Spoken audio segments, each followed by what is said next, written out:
दोस्तों, आज की कहानी है। दीदी बहू आने के बाद तो सास को रोटी के लिए भी तरसाती है। दोस्तों, कहानी शुरू करने से पहले अगर आपने चैनल को सब्सक्राइब नहीं किया हो तो कर लीजिए ताकि आपके पास पहुंच सके हर नया वीडियो। अरे संगीता, बड़ी खिलखिली दिखाई दे रही हो, क्या बात है? बेटे का रिश्ता पक्का कराई क्या? हाँ बहन, तुम्हें बताया था ना, कल शाम को ही उसका रिश्ता पक्का कर दिया है। सर्वगुण संपन्न लड़की मिली है, घर के कामों के साथ पढ़ाई लिखाई में तेज, नौकरी भी करती है। मेरे गौरव ने तो उसे देखते ही हाँ कर दिया था। रंग रूप में भी मेरे बेटे से एक नंबर आगे है। मेरी कोई बेटी नहीं है, बड़े अरमान थे बेटी के, अब उसकी पायल से मेरा घर आंगन खनक उठेगा। मैं तो अपनी बहू को बेटी बनाकर रखूंगी। संगीता जी हर बार सहेलियों के बीच में इसी तरह से बोला करती थी। फिर एक बार उन्होंने वही बात दोहरा दी। संगीता जी की बात सुनकर सारी मंडली वाली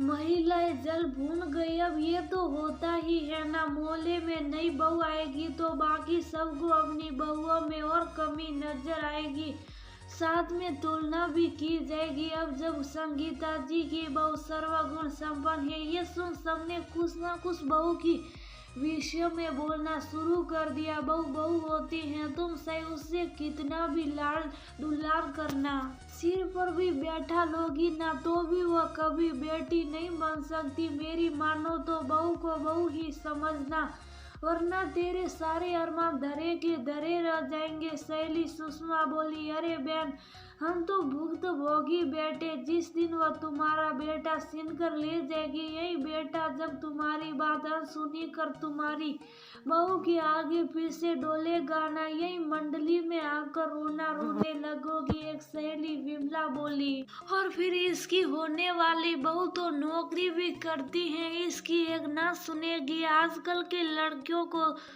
तो पति से मतलब होता है, और कहीं ज्यादा सासपना दिखाया ना तो लड़के को लेकर भाग जाएगी। कमला बोली, तुम सोच रही हो ना, बहू आएगी और बुढ़ापे में तुम्हारी सेवा करेगी, तुम्हारे पैर दबाएगी, तुम्हें थाली परोस कर देगी।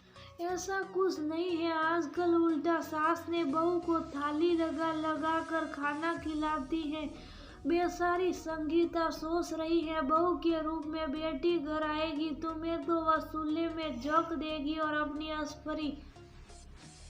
अवसरी जाड़ेगी। तुम कोने में खड़ी होकर सलाम ठोकना। विनीता कहाँ पीछे रहने वाली थी, उसने भी अपनी बात कह दी। हालांकि ये सब बातें संगीता जी ने पहले भी सुन रखी थी, मगर अब जब बेटे की शादी तय हो गई है, बहू घर में आने ही वाली है, ये समझ जब उन्हें डर लगने लगा, कहीं इनका कहाँ सच तो नहीं हो जाएगा। क्या सच में बहू इतनी खराब होती है जो सास का बसा बसाया राजपाट हड़प लेती है, दो रोटी के लिए तड़पा देती है, और तो और बेटे से दूर कर देती है। हाय, मेरा तो इकलौता बेटा है, अगर वह छिन गया तो मैं कहाँ जाऊंगी? सोच उनकी आंखों में आंसू आ गए। इधर शादी की तारीख पक्की होते ही संगीता जी एक डर के साथ तैयारियों में जुट गई। वर वधू पक्ष में मेहमानों की लिस्ट, खाने पीने का मेन्यू, होटल धर्मशाला, ठहरने की व्यवस्था, लेने देने, पसंद नापसंद आदि सभी प्रकार की बातें होने के बाद आई बारी शॉपिंग की। संगीता जी घर की खरीदारी अपनी खास सहेली सुषमा के साथ करना शुरू कर देती है। फिर बारी आई दूल्हा दुल्हन के कपड़ों की, तो अपनी तरफ से देने वाली साड़ियाँ गहनों से संगीता जी खरीद रही थी, मगर लहंगा दुल्हन की पसंद का लेना था और शेरवानी दूल्हे की पसंद की। ये बात उन्होंने गौरव को बताई तो वह बोला, मेरी राधिका से बात हो गई है, हम लोग खुद जाकर पसंद कर लेंगे, आपको परेशान होने की जरूरत नहीं। लो, बहू अभी आई भी नहीं और अपनी मर्जी चलाने लगी। संगीता जी के बड़े अरमान थे अपनी पसंद का लहंगा दिलाने के, मगर बेटे की बात सुन चुप रह गई। अब बहू तो बेटे के लिए ला रही है और पहनना भी बहू को है तो उसकी पसंद जरूरी है, सो चुप रह गई। फिर बात उठी सगाई की अंगूठियों की, तब भी गौरव बोला उसकी फिक्र छोड़ दे, मैं राधिका के साथ जाकर पसंद कर लूंगा। बड़े बूझे मन से एक बार फिर संगीता जी चुप रह गई और सोचने लगी, आज तक कौन सी मेरी पसंद का ख्याल रखा गया है जो बहू भी मेरे बारे में सोचेगी। जैसे सब करते आए हैं वैसे इन्हें भी करने दो इनके मन की। शादी की तैयारियों के बीच जब भी संगीता जी राधिका से मिली तो उससे ज्यादा बात नहीं करती। अगर राधिका अपनी तरफ से कुछ सवाल करे तो हाँ हूँ में जवाब दे चुप हो जाती।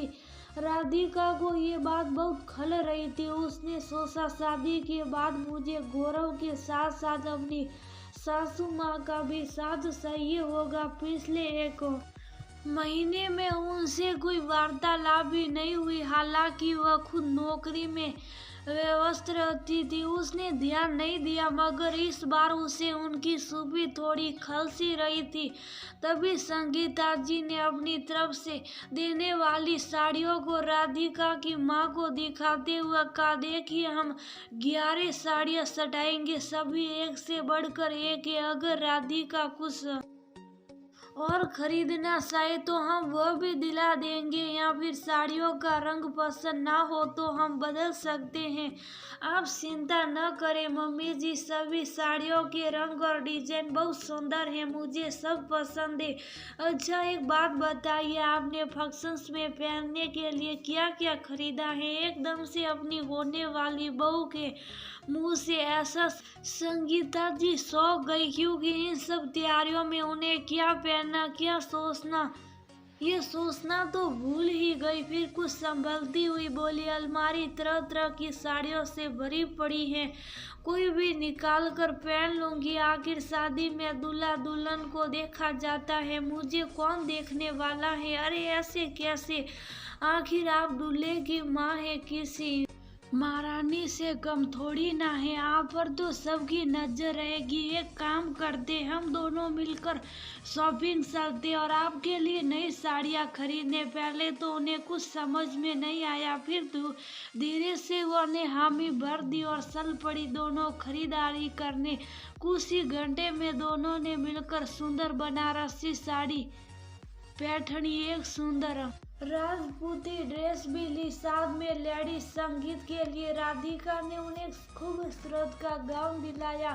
वो ने बहुत मना किया, नहीं बेटा नहीं, मैंने कभी ऐसे कपड़े नहीं पहने। राधिका बोली, अरे जब आपने मुझे हर तरीके के परिधान पोशाक पहनने के लिए आज़ादी दी है तो आप भी कुछ नए फैशन का क्यों नहीं पहन सकती? जब राधिका ने ऐसे जिद की तो वे मान गई। संगीता जी को पहले पर लग रहा था कि राधिका को सिर्फ गौरव के साथ ही जाना पसंद है, मगर वह तो उनके साथ भी बहुत खुश है। ये देख उन्हें तसल्ली हुई।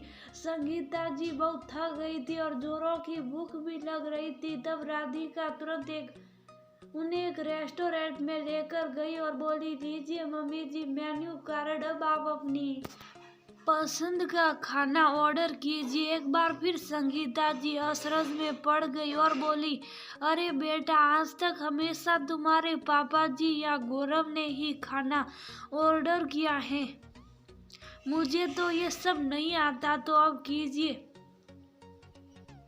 मगर तुम भी कर सकती हो, ऐसा करो तुम ही कुछ मंगा लो, ये वहीं खा लेंगे। नहीं, आज हम आपकी पसंद का ही खाना खाएंगे।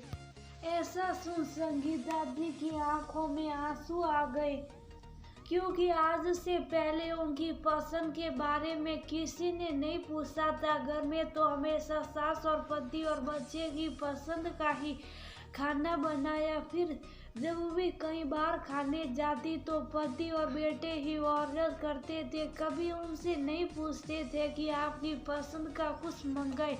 और ये भी इसे एक साधारण सी बात समझ कभी इस बात पर जोर जिद ही नहीं किया कि उनकी भी कोई पसंद है। फिर धीरे से बोली, पालक पनीर, बटर नान और सास दोनों ने मिलकर बातचीत करते हुए खाना खाया। उसके बाद पेमेंट के लिए जब वेटर ने बिल दिया थमाया तो राधिका ने धीरे से अपनी सास के आगे सरका दिया। लीजिए मम्मी जी, बिल पे कीजिए। संगीता जी पर्स से पैसे निकालने लगी तो वह बोली, कैश नहीं, ऑनलाइन कीजिए। मगर मुझे ये सब नहीं आता तो मैं आपको सिखाती हूँ। बोल फोन पर तुरंत ऐप डाउनलोड कर उनके बैंक अकाउंट से जोड़ दिया। ये लीजिए, अभी स्कैन कीजिए और पेमेंट कीजिए। जैसे जैसे राधिका बताई गई वैसे वैसे संगीता जी ने किया और बोली, अरे वाह, ये तो बड़ा आसान है। मम्मी जी, मैं देख रही थी हर दुकान पर आप पैसे खुले छूटे के लिए परेशान थी। अब आप कितना भी अमाउंट क्यों ना हो आराम से पेमेंट कर सकती हैं। सच में मैंने गौरव से कितनी बार कहा मुझे भी ये ऑनलाइन पेमेंट करना सिखा दे, मगर उसने हंसकर टाल दिया। अब इस उम्र में ये सब सीख कर क्या करोगी? कहीं कुछ गड़बड़ कर दी, पैसे उड़ गए तो?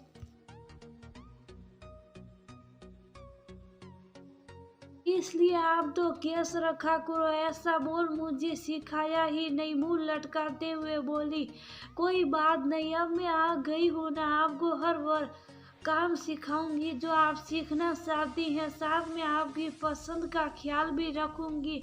मुस्कुराते हुए राधिका ने कहा तो संगीता बोली, सच हमेशा मैं मेरा साथ दे, उसके साथ मैं नई नई चीजें सीखूं, उसे अपने दिल की बात कर सकूं। जो बेटे नहीं समझ पाते वो बेटियां आसानी से समझ लेती हैं। इसलिए मुझे बेटी चाहिए थी, मगर विधि का विधान देखो, ऐसा ना हो सका। मगर इतने सालों बाद आज बहू के रूप में मुझे बेटी मिल रही है, इस बात की मुझे बहुत खुशी है।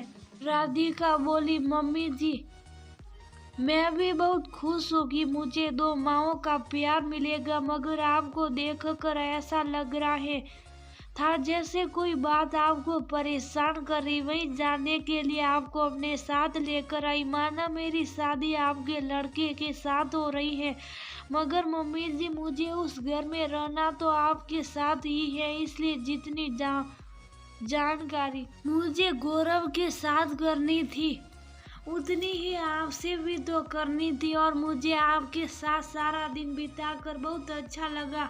आशा करती हूँ आगे भी हमारा वक्त ऐसे ही अच्छा कटेगा। हाँ, अगर मैं कोई गलती करूँ तो मुझे डांट कर समझाकर रास्ते पर लाने का काम आप ही का होगा। मुस्कुरा कर बोली, अरे मैं तो लोगों की बातों में आकर डर गई थी कि बहू कभी बेटी नहीं हो सकती, मगर तुमने एक बेटी की तरह मेरी परेशानी भी समझी और मेरी पसंद का भी ख्याल रखा। लोग झूठे बोलते हैं, अफवाह फैलाते हैं कि बहू सास का जीना हराम कर देती हैं, खाने को नहीं देती, काम करवाती हैं, बेटा छीन कर ले जाती हैं। मगर मुझे तो पूरा यकीन हो गया है तू मेरी बहू नहीं, बेटी बनकर मेरा ध्यान रखेगी और मैं तुझे अपनी बहू नहीं बेटी बना कर रखूंगी। मेरा